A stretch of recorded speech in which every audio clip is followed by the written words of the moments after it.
का करू, ह्या डुकरापायी वैतागून गेलो. पूर्ण तुरी उपटून टाकल्या. अबे विल्या, हा दादा. अबे काहून काय झालं? अरे दादा, का सांगू तुले, काल माहिती का मी तुरी चांगल्या टुबून गेलो होतो.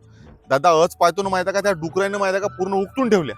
अबे मग झेड प्लस सुरक्षाचा सोलर झटका मशीन लाव ना. का म्हणलं दादा, झेड प्लस सुरक्षा का?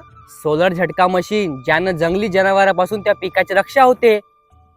होय शेतकरी बांधवांनो, वणी येथील R&N solar system and electronic कंपनीचा झेड प्लस सुरक्षा सोलर झटका मशीन, जे तुमच्या पिकाची रानटी जनावरांपासून रक्षा करते, जसं रोई, डुक्कर व इतर सर्व प्राण्यांपासून रक्षा करते. ही झटका मशीन पूर्णपणे सूर्यप्रकाशावर चालते. या मशीनला लाईटची गरज नाही. ही मशीन रात्री ऑटोमॅटिक चालू होते आणि सकाळी ऑटोमॅटिक बंद होते. या मशीनचा प्राण्यांना फक्त झटका लागतो, जीवितहानी होत नाही आणि 1 आठवड्यापर्यंत सूर्यप्रकाश नसला तरी ही मशीन चालू राहते. मशीनची 1 वर्षाची गॅरंटी आणि सर्व्हिस वॉरंटी आहे आणि 10 एकर ते 50 एकरापर्यंतचे मॉडेल यांच्याकडे उपलब्ध आहे. आणि महत्वाची गोष्ट म्हणजे यांची कंपनी गव्हर्नमेंट ISO सर्टिफाईड आहे. यांनी स्वतः मॅन्युफॅक्चरर आहे. सोबतच यांच्याकडे झटका मशीन चिल्लर व होलसेल दरामध्ये मिळून जाते आणि नवनवीन ऑफर यांनी आणत असते. तेव्हा मशीन बद्दल अधिक जाणून घेण्यासाठी स्क्रीनवर दिलेल्या नंबरवर संपर्क करा. यांचा पत्ता आहे ओरिजिन कॉम्प्युटरच्या बाजूला, वरोरा रोड, वणी. आणि हो, यांचे जुने गोडाऊन स्थलांतरित होऊन निकेतजी निबरड यांच्या घरी हनुमान मंदिर, झाडे वॉटर प्लांट जवळ, जैन लेआउट, वणी येथे स्थलांतरित झाले आहे.